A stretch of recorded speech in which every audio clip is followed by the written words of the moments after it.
money gonna be show. I can do it all, I will never fall. It's the Renaissance, you know that I got the mother sauce, man. You know I'm the boss, I know what it costs. Have you what a loss? I'm so versatile, yeah, I'm a Renaissance, man. I can do it all, I will never fall. It's the Renaissance, you know that I got the mother sauce, man. You know I'm the boss, I know what it costs. Have you what a loss? I'm so versatile, yeah, I'm a Renaissance, man.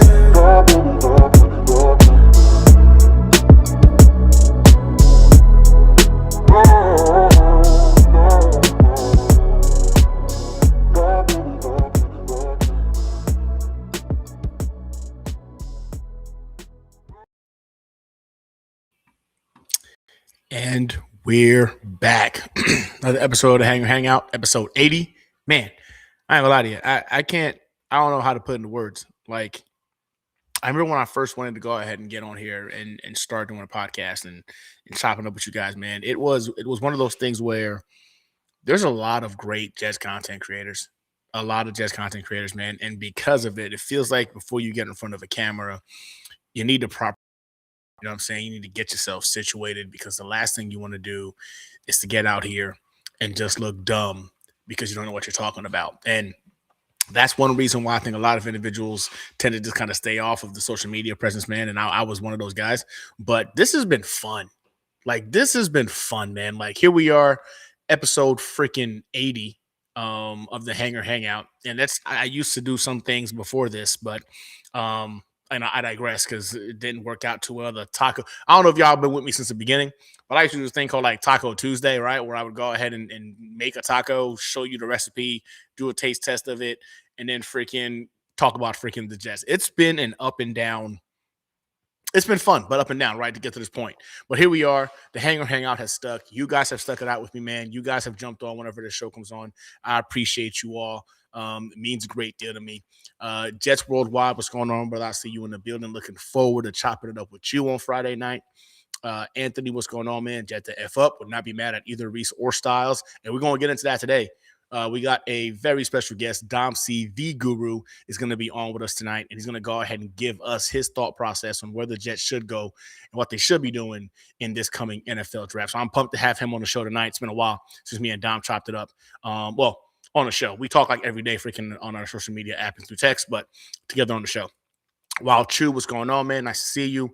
Kyle Clifton, I just enjoyed chopping up with Jets fans. Kyle, legitimately, man, like this was the only reason why I jumped on here and started saying, like, who cares if I sound stupid? I'm a Jets fan. I'm not a professional. I'm just going to get out here and just talk to fellow Jets fans and see where this goes. And it's been a blast. I've met some incredible Jets fans. I met some incredible freaking non-Jets fans doing this podcast.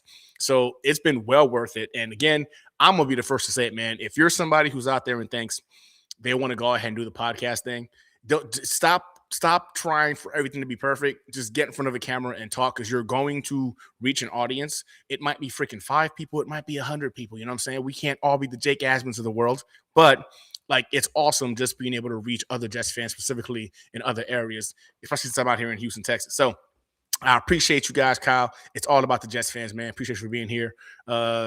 Dr. Dirty Coach MD, what's up, sexy peoples? What's up, Doctor? Nice to see you in the house. Boba Jet, what's going on, man? Another content creator I just love watching on freaking TikTok, dog. Like you, yeah, man. Like, your stuff is awesome. I love the theme. I love the Boba Jet. I got to get you on the show too sometime, Boba Jet. We got to go ahead and chop it up. I'm gonna reach out to you on TikTok. Miguel, what's going on? William Guerrero, did the Jets send a big contingency to the Penn State Pro Day? Did Muji attend? All great questions. We're going to get into it. I see Dom C just got into the chat, so I'm not going to go ahead and waste too much time. It's welcome back to the Situation Report, man. Tonight we are locked in, and I've got somebody in the hangover, you know what I'm saying, that I think you're all going to enjoy and want to hear from. If you don't know who Dom C is, you're missing out. This is a guy who does a lot of research when it comes to the draft. Dom C is the guru. He's the guy that we all go to and ask questions whenever we're not too sure about what we're looking at. He's the guy that I've literally picked his brain on what he's looking at when he's analyzing tape. Dom C is the truth. He's in here, man. He's one of the sharpest draft minds I've ever had on this show. Like, legitimately, the dude knows his stuff.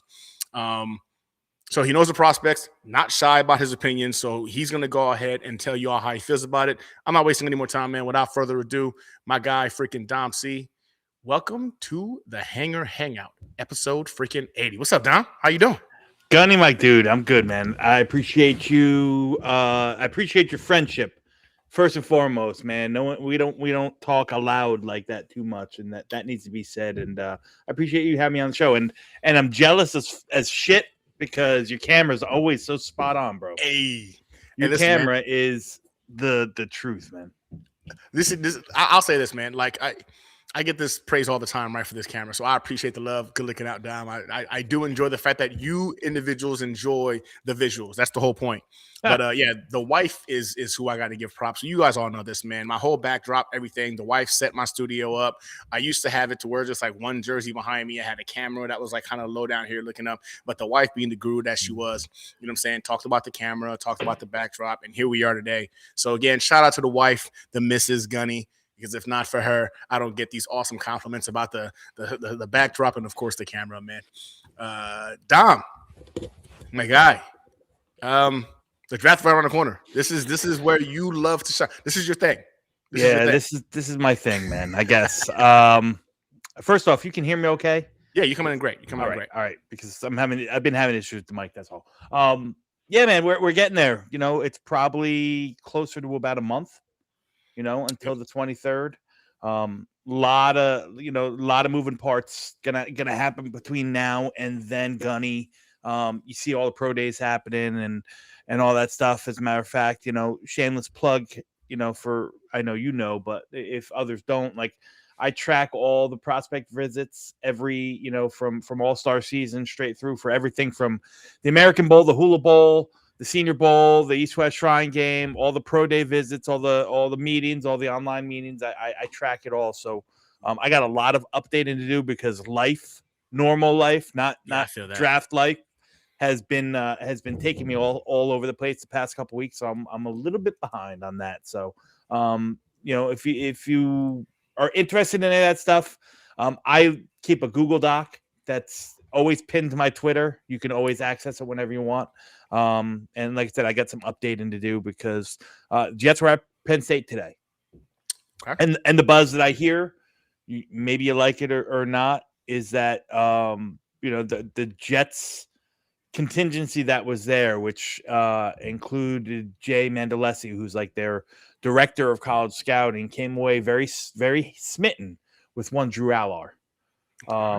Yeah. Amongst other people, but that's the vibe that I was getting. And I like that. And it's interesting, Gunny, because truth be told, like I'm not a huge fan. You know, I understand, like, you know, he's he's an East Coast boy, you know, so he can play in the cold. He's got the big hands. You know, he's like I said, he's from the East Coast, played football at Penn State, you know, short sleeve wearing motherfucker in the snow, like that kind of attitude. I like that guy. You know what I mean? Yeah. But he kind of looks like Tarzan, plays like Jane. You know what I mean? At least that's what his film tells me. So I'm interested. I'm interested to see how much they really like him and so on and so forth. And listen, Penn State has a bevy of different guys that are entering this draft that could be of interest. You know, my number 8 player in the entire class, you know, Vega Ioane, the guard from Penn State, is you know, everyone was there to see him, and they got an edge rusher that's going to get drafted in the first 3 rounds. They got a safety that's going to come off the board early. You got Drew Allar. You got 2 running backs that are probably going to see their names called before the end of round 4. One of them has had multiple visits now, including a top 30 visit with the Jets. So a lot of good stuff happened in Penn State. And listen, we've dipped into that pond recently, you know, with Olu, who was there, who was also one of the Jets contingency at the pro day today. Olu Fashanu, yeah. All right. So, all right. Yeah. So listen, good stuff. Yeah. I know how you feel about Drew. Like, I know we talk regularly, man. I've seen this in the group. You are not a fan. I love the big arm. I love the potential. Yeah. This was a guy who had a first round grade on him last year. Granted, he went back to school and now he's fallen into the 4th, 5th round. So I'm gonna pick your brain on Drew because I love him. If the Jets love him and they want to bring him in at 4th, I'd be ecstatic about that. But again, I'm not Dom C. I'm just going off of my feelings here. So Dom, I'm gonna definitely pick your brain on Drew Allar. So I mean, listen. and this tells you what you need to know about this quarterback class. Drew Aller's my 5th rated quarterback, 5th highest graded. He's a 4th round grade, and that's a middle 4th, like a solid 4th. He's not high, he's not low. He was, before everyone decided to go back to school, he was like 10th. So that tells you everything. It tells you everything about this quarterback class. I think you said it very eloquently. Like, he's got the size, he's got the frame. He's 6'5", 240 pounds. He's mobile. He's mobile.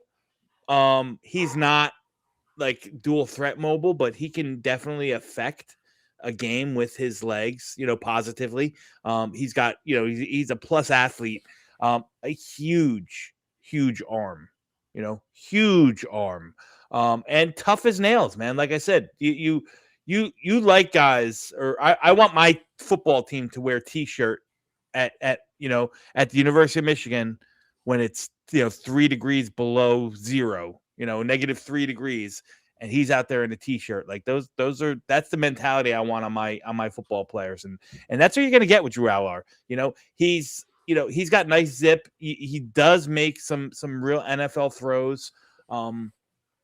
I think he maneuvers the pocket okay. I think there's room for growth in that, and so I'm talking about like all the traits that kind of bring him home as that traditional pocket passer, the kind of guy that Frank Reich likes. Like I said, I think he's tough as nails. I think he's a tough runner. Had over 25 missed forced tackles last year, 2-year captain. All that stuff is good.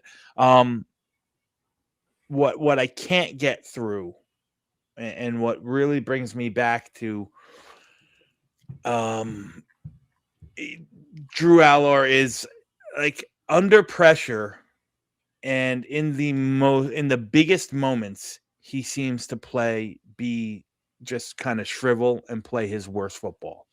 So all those other accolades and all that other stuff really doesn't mean nothing when the game's on the line, because he kind of runs and hides. Not literally runs and hides, but he just does he just disappears. The moment sometimes is way too big for him. That, and along the lines that he's like, for a guy who has that huge arm, and has had success pushing the ball vertically, he's the percentage of checkdowns is just way too high. He's like like I said, plays like Tarzan, looks like Tarzan, plays like Jane. He's checked down Charlie. He's always a hair late, in his anticipation. Pressure in his face, his completion percentage drops, right off the roof. I'm going back to 24 because last year he got hurt, so you got to give, he didn't get a full, acquiescence of 2025 football. So going back to 2024, he threw for 3,300 yards and 24 touchdowns, and a 73% completion percentage, which is great. Under pressure, that completion percentage dropped to 29%, and his pressure to sack rate was over 30, which is not good. That's not good. No, just not good. So, anything 20 more is anything 20% or more is really, really high. So, telling me that he's not understanding or not feeling where the pressure's coming from, or how to evade or escape, or what to do in those situations, kind of those deer in a headlight moments, are way too much. So you get a guy that can't throw the ball very well with anticipation, and gets stuck in, has those deer in a headlight moments. Like, to me, that's a guy that's going to need, like, the hand of Jesus himself to kind of overcome some of that stuff. And that ain't happening with Aaron Glenn. It just ain't. It just ain't. You know what I mean? So I got a question for you guys, since we're already here with when it comes to Drew Aller. So there's been like comparisons to him being the poor man Josh Allen, right? Like, he's not an athletic freak like Josh Allen, but big, freaking strong body guy. Again, the inaccuracy showed up on tape for Josh Allen coming out. But Josh Allen, to me, I think was more an anomaly than anything else. You don't usually see guys get better, in terms of accuracy and technique and whatnot at the NFL level. Josh Allen did it.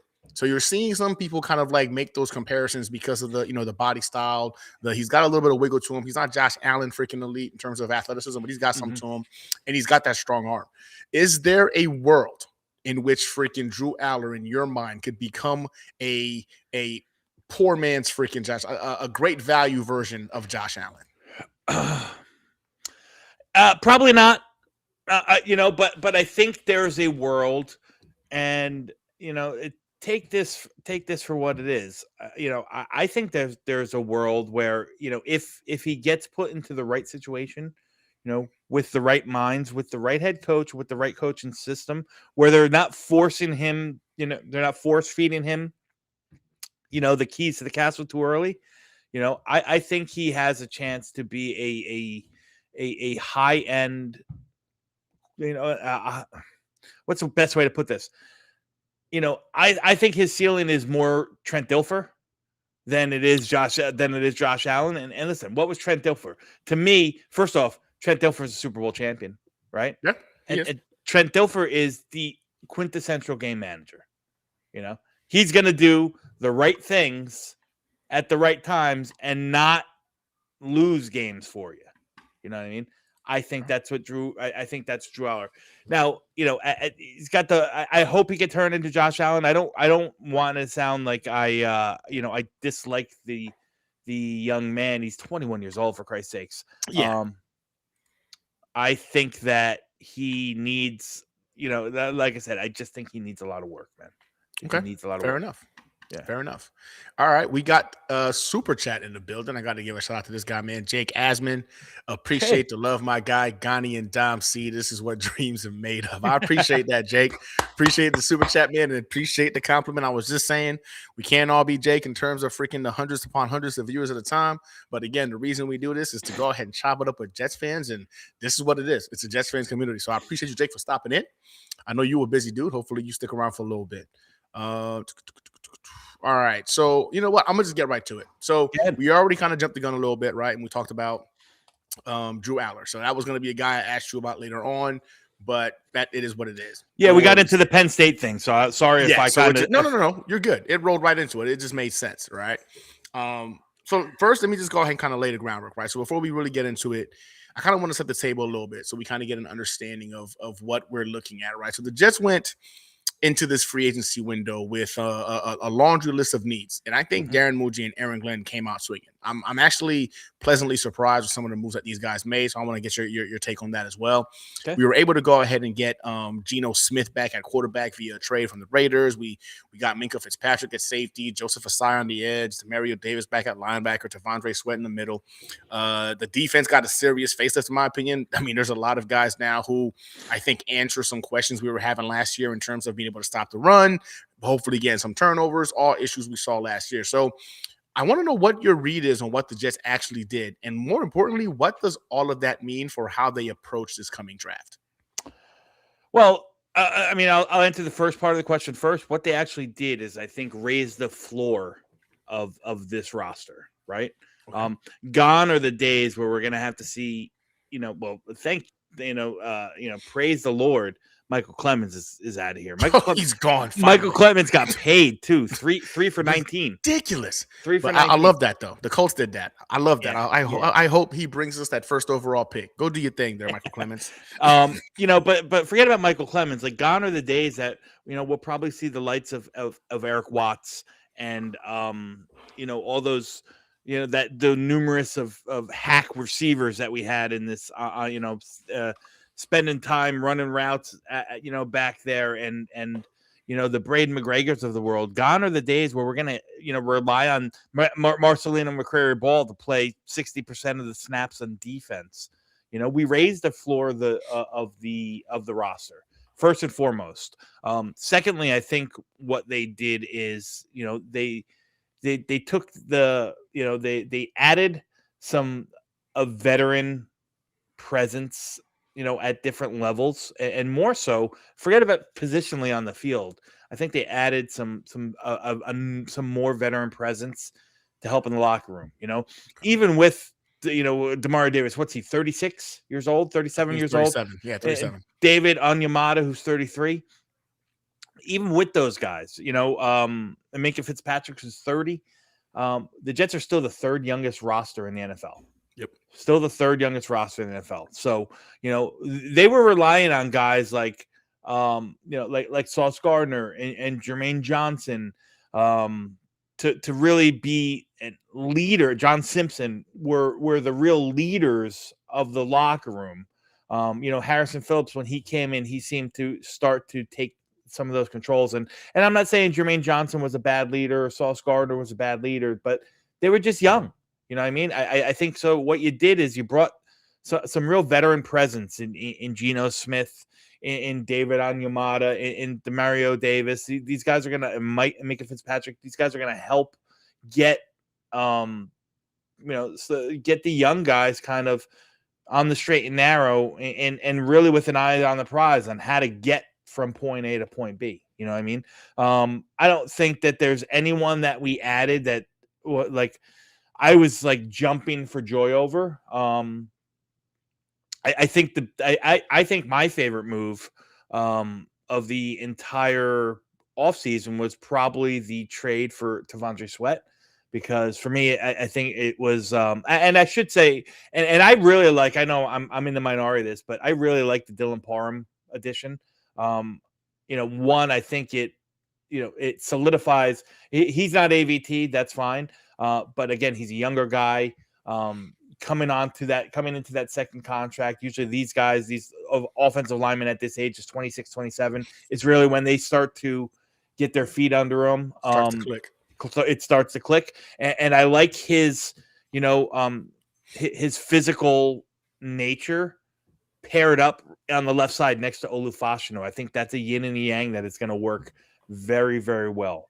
I don't think they're done on the offensive line, but outside of the Dylan Parham, I think the T'Vondre Sweat deal was my favorite because at least it established an identity. You know what they're going to do.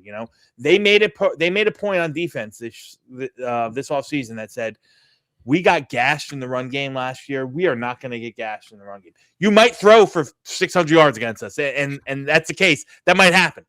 All right, but run defense is an attitude. Run defense, is a want to. It's not a have to. It's a have to, but you got to want to play run defense, right? You got to want to get physical. You got to want to get that. T'Vondre Sweat is a phenomenal run defender.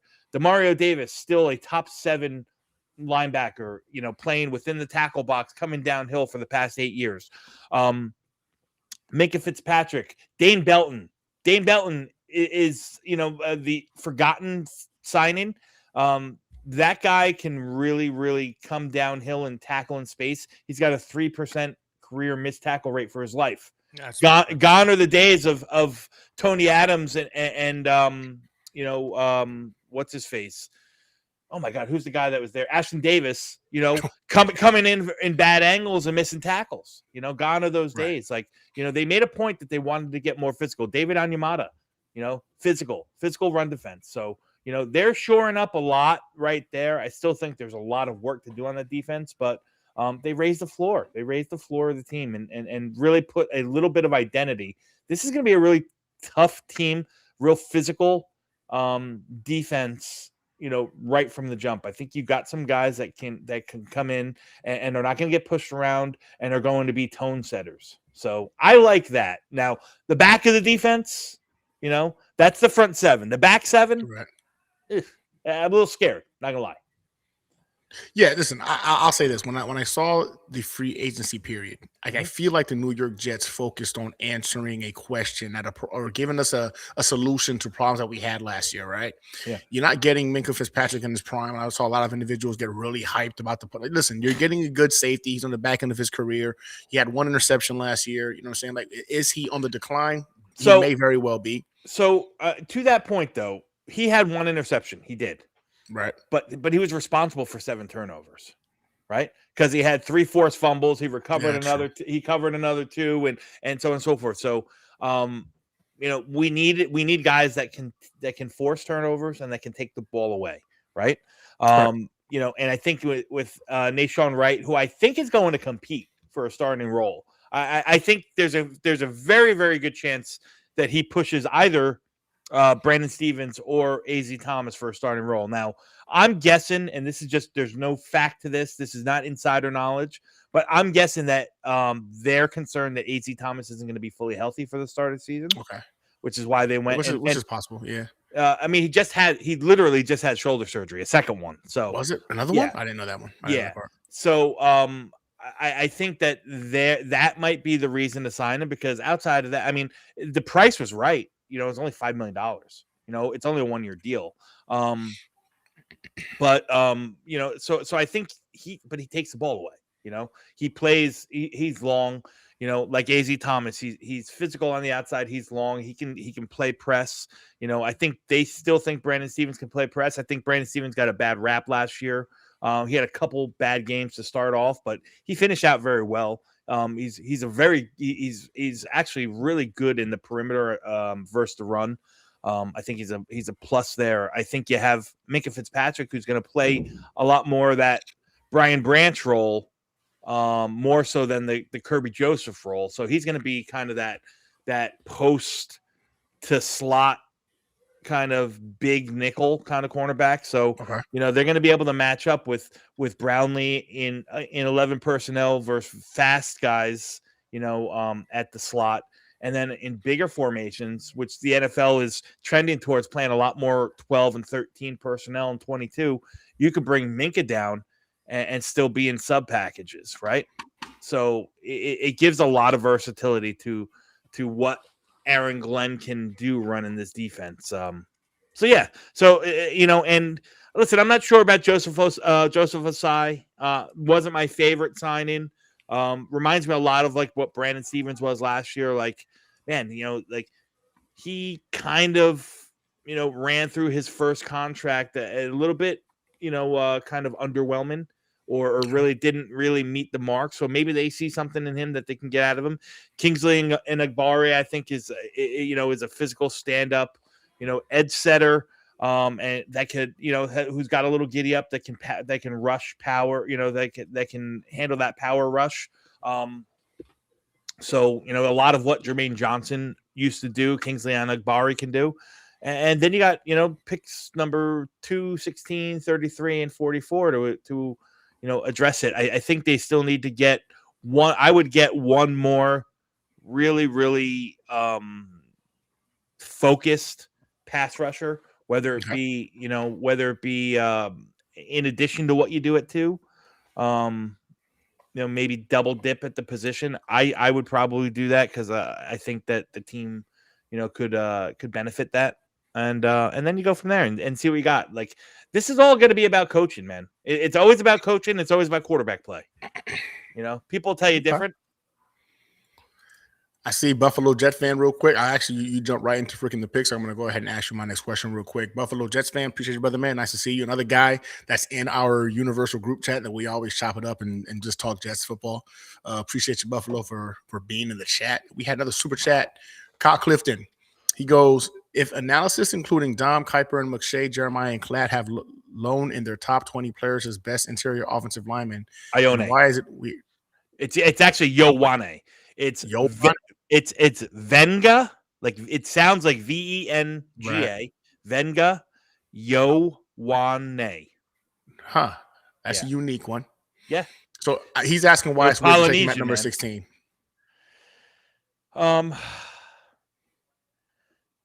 So I think, hang on one second. I think he's in the discussion. Listen, I think, and I'll say this might be high praise. Venga Ioane is the best interior offensive lineman that I've watched, scouted, and graded in the past 5-6 years. Wow.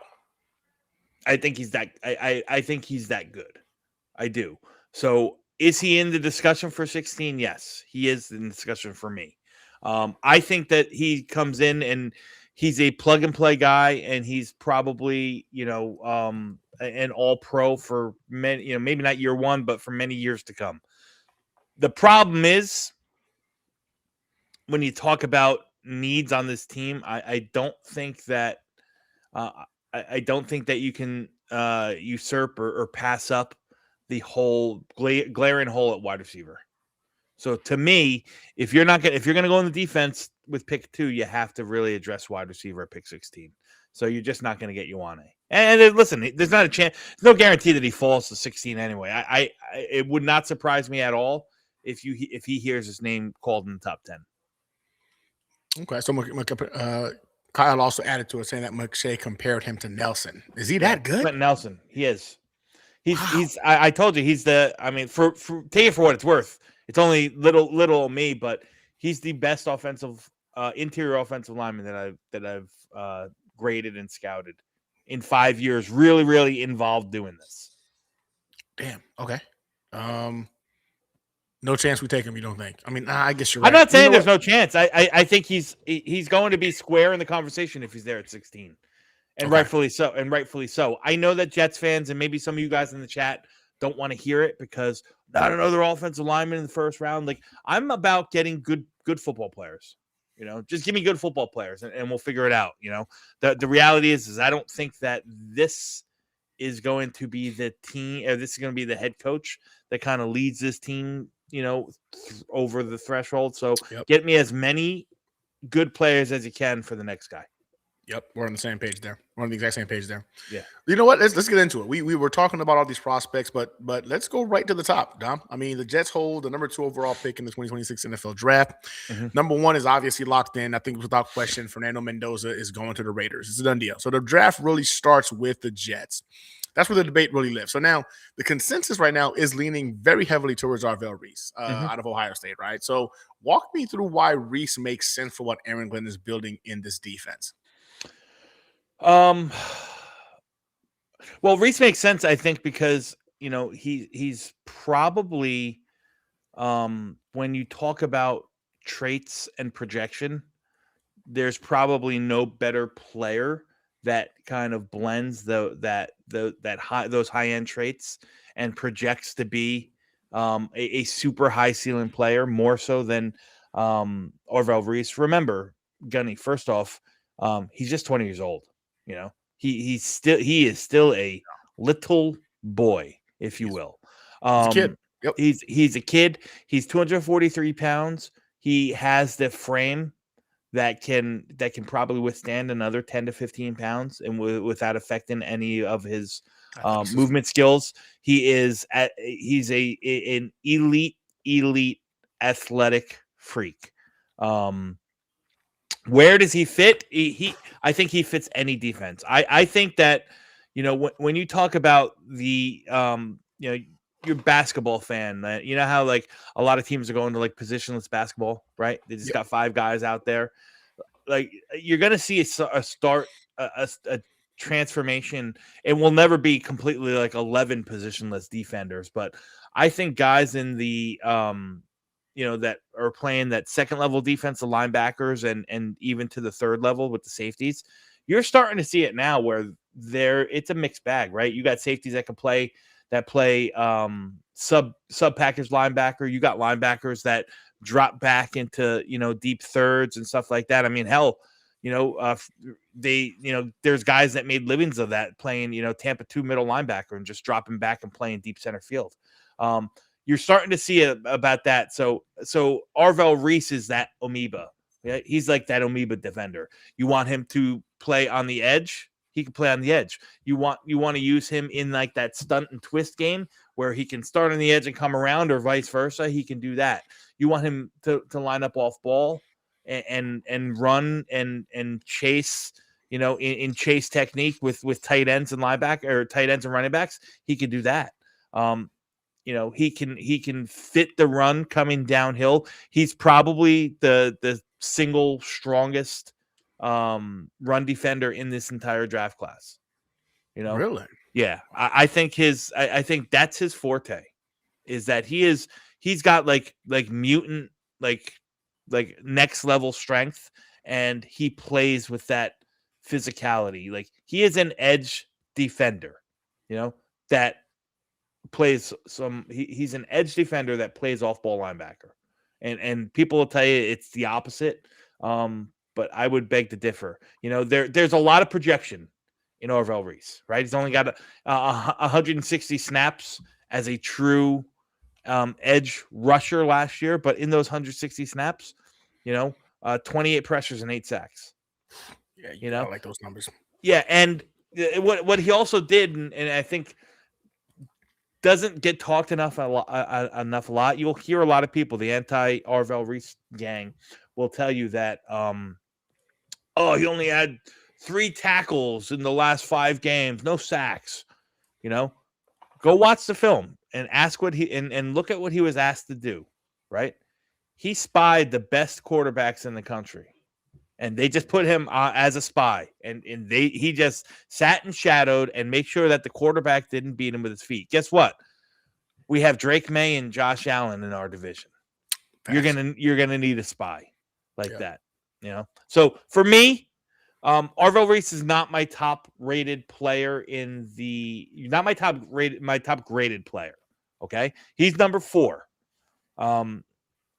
Caleb Downs, Sonny Styles, and Jeremiah Love in that order are 1, 2, or 3. They were my top 3 highest graded players, but I think Arvell Reese might have the best and highest upside, and I think he fits what the Jets need in terms of his ability, his strength, his athletic profile, his sky high projection, and his ability to take on more mass and get stronger and kind of develop on the fly. I mean, I would take Arvell Reese right now if I'm picking number 2.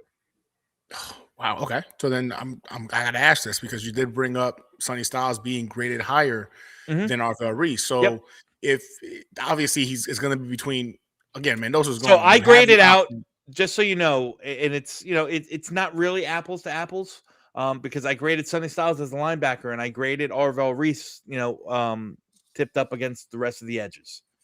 Okay. So then I actually saw a question that makes a lot of. I wanted to focus on. Boom, boom, boom. He asked, where is it? Okay, boom. Can Styles play on the edge too? And some would say he's been more proven than Reese of late. Sonny Styles had a great season.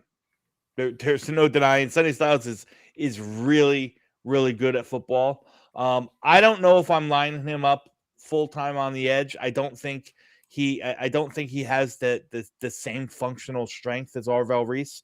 Arvell Reese will take on pulling guards, pulling mammoth, Big Ten pulling guards. You're talking like 320 and change, and he'll take them on. He'll take them on at the point of attack and knock them on their ass. I don't think that's happening. I don't think Sonny Styles is doing that.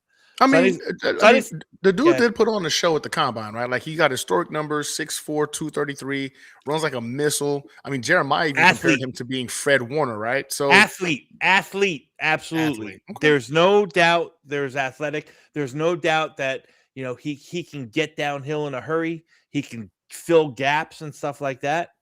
I still don't know if he's as physically imposing as Arvell Reese. Actually, I'm not going to say that. I know he's not as physically imposing as Arvell Reese. I'm not saying he's a bad player. Right. Would I play him at the edge? I probably wouldn't. Would I blitz him sometimes off the edge? You can do that. But as a full-time edge defender, Sonny Styles is not going to do that. Sonny Styles is going to be my Mike. He's going to play sideline to sideline behind some of these fat, two-gapping fatties like we have with Juwan Briggs and Harrison Phillips and T'Vondre Sweat. And that stuff's going to let Sonny Styles roam free in the interior, in the middle, which is why I'm banking on. I know I'm one of the few, but I'm banking on a huge improvement this year in Jamin Sherwood. I think these guys in front of him that are taking up a lot of the, eating up a lot of the space and taking up a lot of blockers is going to allow Jamin Sherwood to play a lot more free and play in a lot more space where he excels. Where he doesn't excel is trying to stack and shed blockers and fight and play in the mud and get all that stuff in that tackle box. That's where he does not excel.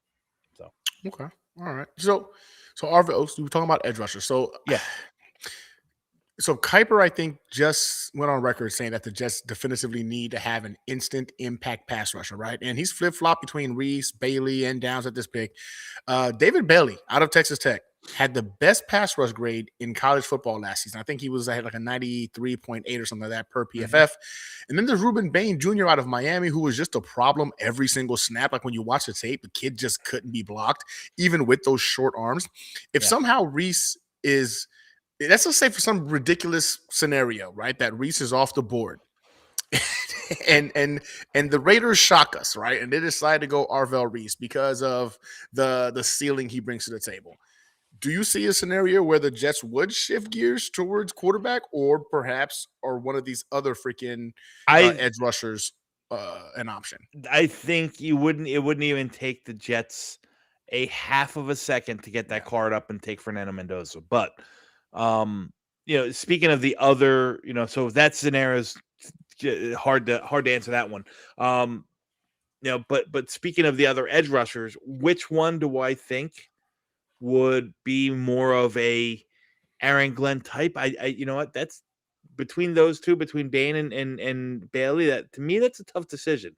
I know who I like better, but I don't know who Aaron Glenn would like better because they're really, really two different types of players, right? The way they play, their physical style, their skill sets, completely different. I would probably choose Rueben Bain over David Bailey. And I know that people are going to say he's undersized, 260 pounds, short arms, this and that. Like, the guy just knows how to rush the passer. There's a reason why he was so effective at college. First off, kudos to his coach, Jason Taylor, one of the GOATs, one of the best. But that dude got Akeem Mesidor and Rueben Bain just fucking playing ball. Just playing ball, man. I don't care that he's got short arms because he's got the best, maybe the best set of hands that I've ever seen in the defensive end. The way he times his strikes and counters and swipes and all that stuff. You can't get into Rueben Bain's chest because his hand fighting is so good, and there's so many different ways he can beat you. He can beat you with a long arm. He can convert speed to power. He can bull rush your ass. He's the perfect guy to play those twist and stunt games with the interior guys and the outside. You can even reduce him down and blitz him from the inside, a la Quinnen Williams, if you wanted to, and he'd excel at that. So for me, I think Rueben Bain, when you're talking about these defenders, these front seven defenders, after Reese, I would side with Bain, and then I'd side with Bailey. And truth be told, I'd be fine with any one of them. My theory, my thoughts is that Bailey is he's a little too much like Will McDonald. And I think especially early on in his career, you're going to be at a distinct disadvantage if you have David Bailey and Will McDonald on the field at the same time, in early down situations. I just think that they're both, they're not net positives versus the run yet. I'm not going to say they can't play the run. I'm going to say their strong point isn't setting edges. So they can, David Bailey to me, I think year one is going to be more of a 2-down player, maybe a 2.5-down player. He's not an every down player. Okay, you know what? Let's get right to it. So I'm gonna just ask you this straight up. Shoot. Bottom line it for me: when Aaron Glenn and Darren Muji walk up to that podium on April 23rd in Pittsburgh, what name are they handing that card in with for the number 2 overall pick? I think it's Arvell Reese. Arvell Reese. Yep. Yeah. And when we say Arvell Reese, so do you feel Arvell Reese is one of those guys that I saw somebody mention, like, who's the next, like, Lawrence Taylor? I think it was I don't know if he's got Lawrence Taylor ability because that dude was different. But Jets Worldwide wants to know who's the next Lawrence Taylor. Is it Reese or Styles? So are we going to be happy we want to be picking Reese over Styles, or are we going to have regrets, you think, down the line? I don't know, man. I don't know. I guess we'll see. They're both talented players. I know that people seem to think that there's 3 guys that have, like I've heard that I'm not, and this is way, way, way overshooting the mark here, but I've heard people in my tight knit, scout circle has said they can see Sonny Styles and they can see Venga Ioane with gold jackets on when they end their careers. Wow. Yeah. Okay. All right. So that's pick number 2. So I guess we got to jump into the next big thing. You said it earlier as well in terms of the need the Jets are going to have specifically on offense at wide receiver, right? Yep. So let's pivot to what I think is obviously one of the more important conversations for Jets fans outside that number 2 pick, the wide receiver room. We're hearing rumors about Brian Thomas Jr. I know we just heard some rumors right now in regards to the guy out of Minnesota. I forget his name right now. Jordan Addison. Yeah, Jordan Addison right now is out there as well. The Jets have, 2 second-round picks that might be able to get the job done. But that wide receiver room needs help. This team went into free agency just with Garrett Wilson and a bunch of guys nobody's really scared of. We're kind of hoping Adai Mitchell winds up becoming a dude. We lost Mechie in free agency. They didn't add a single wide receiver. So the top wide receiver last year, I mean, he didn't hit 400 yards. Like Garrett Wilson was hurt, 400 receiving yards, and that was our top guy. So with Geno Smith now under center, that means there's going to be a need for weapons. Like we've got to go ahead and put some weapons in this building. So how urgent is it that the Jets come out of this draft with a legitimate number 2 wideout? I think it's of paramount importance. I think it's of paramount importance. This is and why I say that. Listen, I don't think a wideout at 16 is going to be the make or break to the Jets making the playoffs or not. But if the offense is going to be any sort of effective, right? You have to at least show or at least give the opposition the idea that you might be pressing the ball downfield or throwing the ball downfield. Think of the past few years, Gunny, right? Think of the Zach Wilson era. Think of the Zach Wilson era. And what's the one thing that you can remember at Zach Wilson era is? I know what I can remember is that our offensive line took a beating and our running backs took a beating because there was 9 up in the 8 or 9 guys in the box at all time. Yeah. Teams dared Zach Wilson to throw the ball. I mean, yep. Bill Belichick literally said it in a press conference. Like we're gonna put everyone. We put everyone up front, and we wanted 2 to beat it. We put it on 2 to beat us. 2 couldn't beat us. Meaning Zach Wilson number 2. Yeah. And then we have the, obviously the Aaron Rodgers debacle gets hurt and this, that, and the other thing. But then you move to Justin Fields and you got a lot of the same thing. So we've had it where there hasn't been much of that, outside of the, the Aaron Rodgers second year when everything else fell apart. There hasn't been much with this offense that was very, very intimidating or anything that you had to really game plan of. It was like stack the box, take Breece Hall out of the equation, run blitz the hell out of everyone and let the quarterback beat you. So you got to have Geno Smith be better than what Justin Fields and Zach Wilson was doing. On the surface, maybe said a little biased. I hope, I think that he can. We might also be seeing, the downfall of Geno Smith starting last year, and we might just be getting the remnants of it. But yeah. We'll see what happens. I know that without a weapon or 2 added to this offense, we're not going to really see if we have Geno Smith maximized at all. So to me, this wide receiver room is the pits. I love Garrett Wilson. I absolutely do. I think Garrett Wilson's wonderful. I think Garrett Wilson needs a running mate. And when you look at this wide receiver class, people will tell you it's a deep wide receiver class. I would tell you, Gunny, don't listen to people. It is not very deep. This is a 4-person class. You want to get your hands on one of those guys in that tier, that top 4 tier. And after that, you might find a diamond in the rough. You might, I'm not saying they're all bad, But when you're talking about a legitimate wide receiver 2 with a wide receiver 1 upside, there's 4 guys in this draft class. After that, no bueno. Oof, all right. So then the conversation at pick 16, which is where the Jets obviously would sit with their second first rounder. Correct. You've got Mekhi Lemon out of USC, who I think Jeremiah says is going to draw Amon St. Brown type of comparisons. You've got Carnell Tate from Ohio State, Jordan Tyson from Arizona State, which a lot of people believe is the best wide receiver in this draft class. Yep. The injury bug is the biggest concern with him. Then you got Denzel Boston out of Washington. So, Dom, if the Jets... Nope, not for me. No. Denzel Boston is not my top 4. Omar Cooper Jr. from Indiana. Omar Cooper. Okay, so who's your guy? Who are the guys? Who's the guy the Jets are going to get at number 16? I don't think Carnell Tate will be on the board.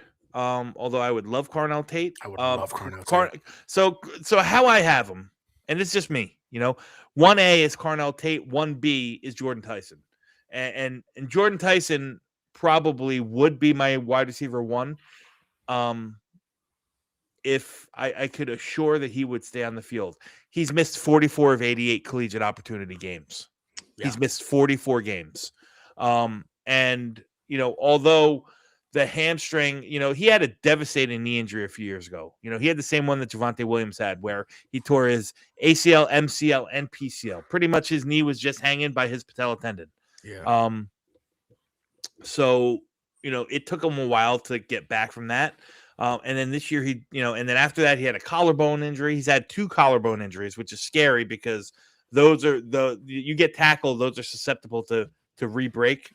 Right. And then this year he dealt with that nagging hamstring thing that took him out of the last 6 games of the season, and was still nagging him that he didn't do anything at the combine. And I'm not sure he's doing anything or did anything at his pro day either. I can't say for certain because I haven't followed up to see if or when Arizona has their pro day. But Tyson is legit. I think Tyson, of all the guys in this class, I think Tyson has the opportunity to be the true alpha, right? He has the chance. His ceiling is Justin Jefferson. Whew. I'm not saying he is. That's not a pro comp. I understand what I'm saying. His ceiling is a top receiver in this league. The smoothness and the ability to break off his routes at the top of the stem. His ability to gain separation. I think he's like he reminds me a lot as a route runner and his ability to get off press. He reminds me so much of Garrett Wilson. So what's better than 1 Garrett Wilson would be 2 Garrett Wilsons, right? Yeah, not hard to argue that. I mean, again, I'm a big fan of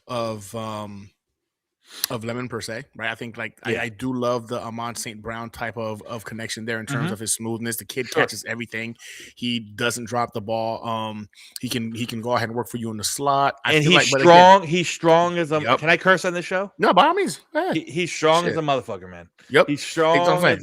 And that strength doesn't just come not only at the catch point where he's really good, not only with the ball in his hands with the yards after the catch stuff, but you take for granted you can play him as an insert blocker. You can put him in motion and have him crack down on defensive ends and linebackers. He's a plus. He's a net positive.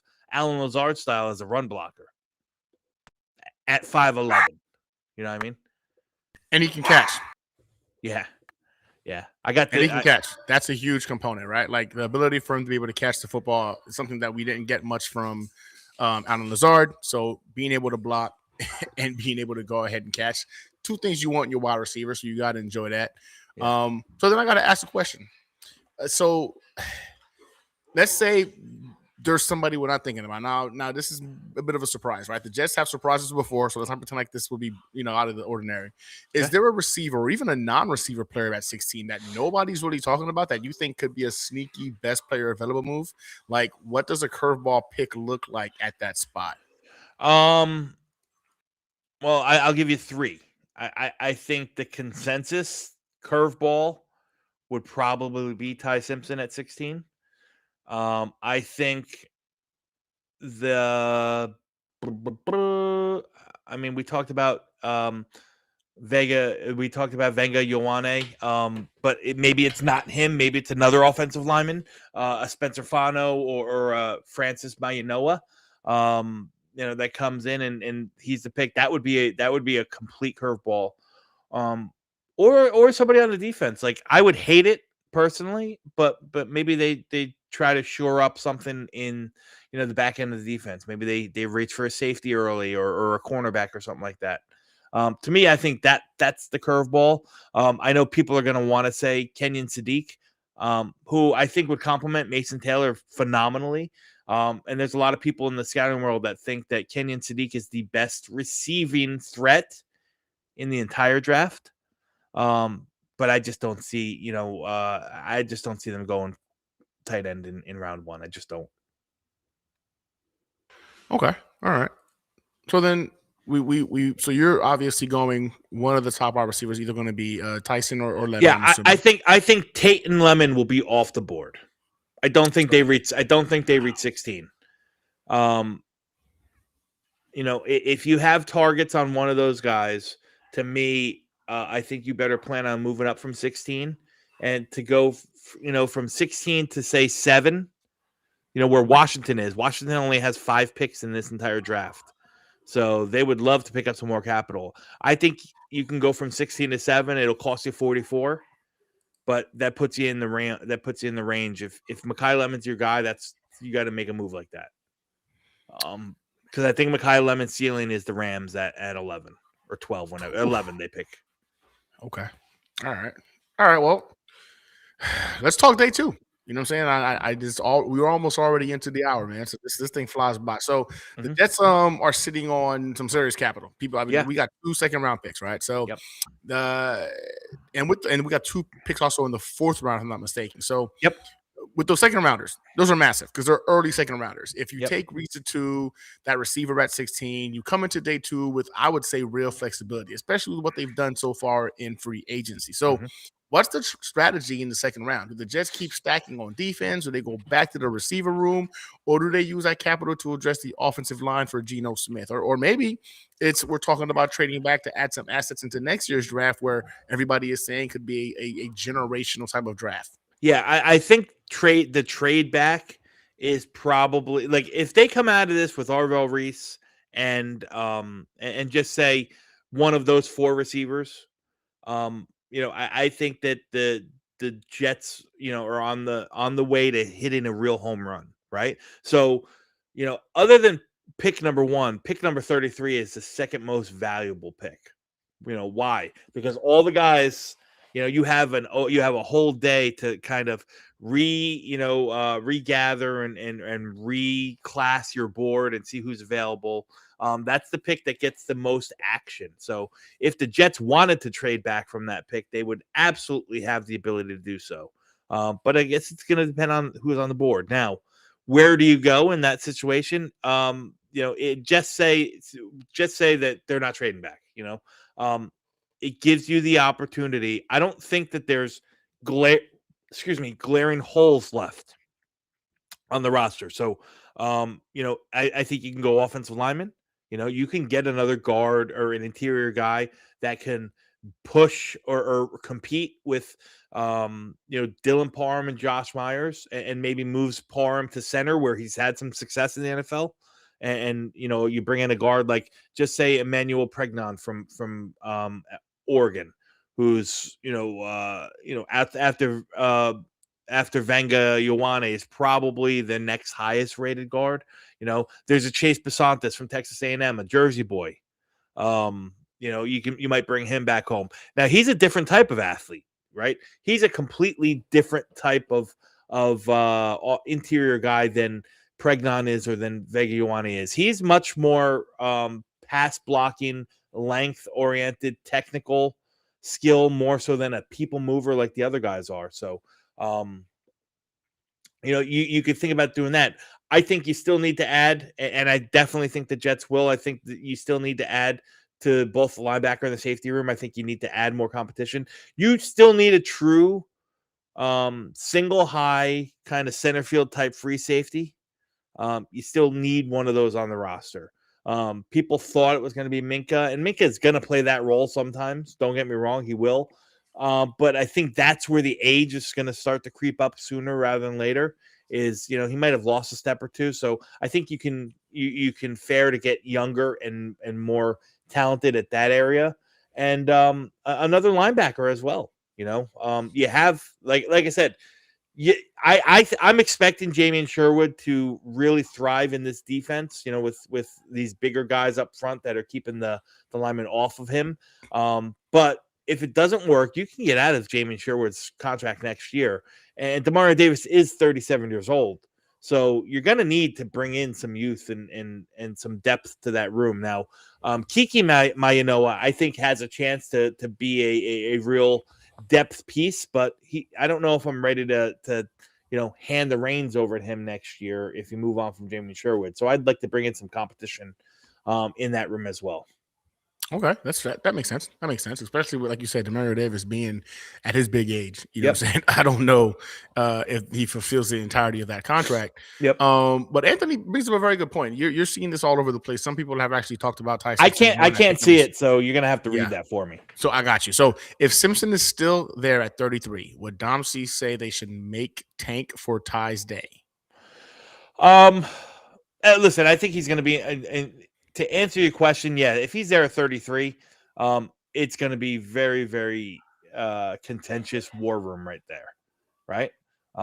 Because I think there's a certain point, and that 33 might be the point where the value is too good to pass up, and it's a perfect blend where the value is too good to pass up for the player, and it doesn't preclude you from dipping your toe in the quarterback class next year in round 1, right? So yes, but to Anthony, answer your question, I don't think Ty Simpson's going to make it to pick 33.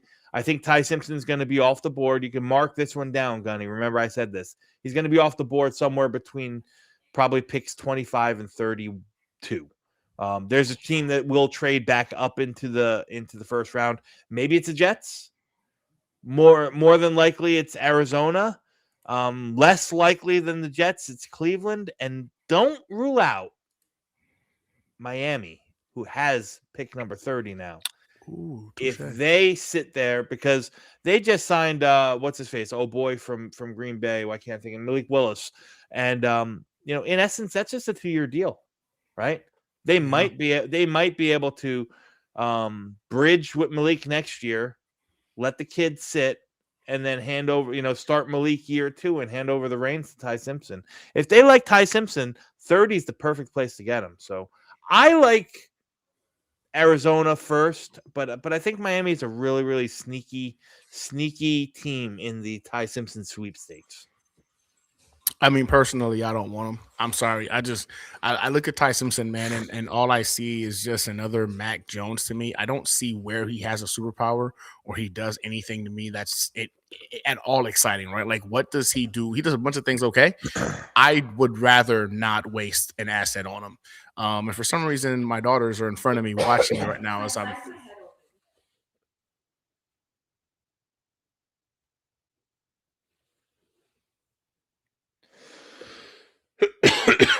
All right, so I'm gonna have to go bandage one of my daughter's heads here real quick. So, oh no. All right, last question. She's fine. Get out of the camera. So, last question, Dom. While I still have you here, man, I apologize for cutting things a little short. No. But okay, you know what? I do want to ask you this. So in the 4th round, people are kind of sleeping on like 4th round picks, right? And let's be honest, you can find some starters in the 4th round. So what position does this roster most need, would you say, on day 3 that you could add some depth at? And is it possible that we wind up finding a starter in the 4th round? Oh, absolutely. I think if you wait for the offensive line, that you can get a guy in there in round 4 easy. Like, to me, that's the landing spot. If you really want to target a center, is that you could start with that pick 104 or whatever the Jets have there. Guys like Connor Lew might be there, who's coming off of an ACL injury, arguably might be the best center in the class. Jake Slaughter's another guy, Logan Jones. All these guys are really good centers that I think that, would push Josh Myers for the starting role. I think that they're day 4 guys. I also think that you're going to find a starting caliber safety in round 4 as well. So those are 2 areas that I think you can address and find a starter easily. And maybe I don't think it'll be the case, but I think that you could probably see the Jets, if they don't go the Ty Simpson route, that they might want to use one of those 4th rounders on one of these guys and bring some youth into the quarterback room. Yeah, let's go, Drew Eller. All right, listen, I know what you said. I heard you, and it makes a lot of sense, but I'm over here betting on hope and upside, right? That's right. Hopefully, maybe Frank Reich can go ahead and help this kid put something together. I know that's probably a huge ask. Okay, last question, Dom. Goop. Big picture. Picture, if this draft goes the ways you're projecting, right? Things are going good and you like what you're seeing. How different does this Jets team look by the time we kick off the 2026 season? This is going to be a funny one. Is this a team on the right track to potentially making the playoffs?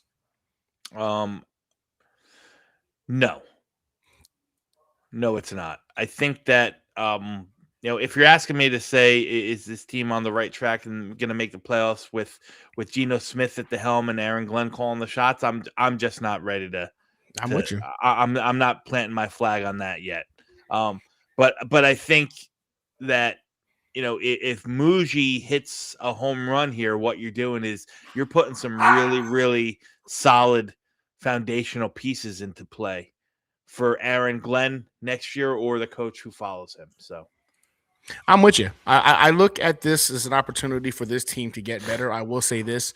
Darren Muji has impressed me. I don't think I was really expecting Muji to really be a GM. I thought he was going to be more of a co-GM to AG, but I feel like he's made some moves that just have put the Jets in a position to get better, in my opinion, faster. Of course, if those things come to fruition. I don't know if we've got the coach in AG. I think that's going to be the big question mark we're going to be analyzing this year. I went from being a believer to really doubting that he's going to be able to be the guy. But if you're putting together a roster that is going to have talent, I think you can entice the guy next year when you've got those 2 first-round picks and 3 first-round picks, and you've got the choice of the quarterbacks. I think that's going to go a long way into being able to go ahead and entice one of those top-tier coaching options into the building. So I'm with you, man. I don't think these moves are going to make the Jets a playoff team. I will say that I do believe the Jets did get better to where they're fighting themselves outside of that top pick conversation, because originally I had them first overall pick because I just wasn't a believer in AG and the roster as is. But they've made enough moves where I feel like they did it. Like you said, they've elevated the floor of this team. And that unfortunately might put us outside of that number 1 overall pick, at least on the Jets side. We still have the hope that the Cowboys suck, the Colts suck, or the Packers suck. And if that happens, we might still get the first overall pick. We got Nick Shine with the super chat. Appreciate both of you guys. Subscribe to this channel now. I'm about to kill these dogs. I apologize. These dogs are losing. My apologies, y'all. Don't worry about it, bro. Just walked into the door, and then the dogs, of course, were wilding out. Nick, I appreciate you, brother, man. Yeah, listen, trying to get the 2,000 subscribers. We're close now. I think we got a couple of subscribers during the show. Looking to go ahead and do a Joe Namath autographed jersey giveaway. We're going to be doing that giveaway once we hit that magical 2,000 number. That means one of you lucky first 2,000 subscribers is going to get that Joe Namath jersey. We'll be doing that, a live giveaway on the show once we get there. So again, appreciate you, Nick, for the shout out, and thank you for the super chat, brother. Nick also being a member of the fire team. Also join the channel so you can get one of these. All right, gotcha. We try to go ahead and put out an article at least once a week. I've been a little bit lazy the last couple of weeks because of the rodeo and stuff at work, but I do try to get an article out there once a week so that way the fire team members get some additional content. They also get extra tokens for our giveaways as well. So the fire team does bring some value, so check it out as well. But yeah, listen. Dom C, brother, man, listen, this is why I love chopping it up with you, man. And I got to bring you back on this channel more and more. I have hit over 100 plus in terms of viewership tonight on this show. Only the second time that has happened, so I appreciate your presence. You don't come in here with the safe takes, so this is why I love it, because you come in here with like legitimate like takes. So make sure you guys show Dom some love. You can go ahead and follow him at his handles. They're in the comments. As always, this is the Situation Report. We stay locked in, we stay locked on, and we stay Semper Gumby. So see you guys next time. Dom, any last words? I love you, brother. Be well. I love you too, brother. Hey, y'all have a good night, and then I'll see you guys next week for episode 81 of the Hangar Hangout.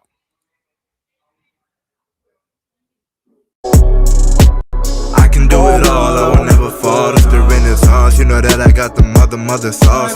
You know I'm the boss, I know what it costs. Have you ever lost? I'm so versatile, yeah, I'm a Renaissance man. I can do it all, I will never fall. It's the Renaissance, you know that I got the mother sauce. You know I'm the boss, I know what it costs. Have you ever lost? I'm so versatile, yeah, I'm a Renaissance man.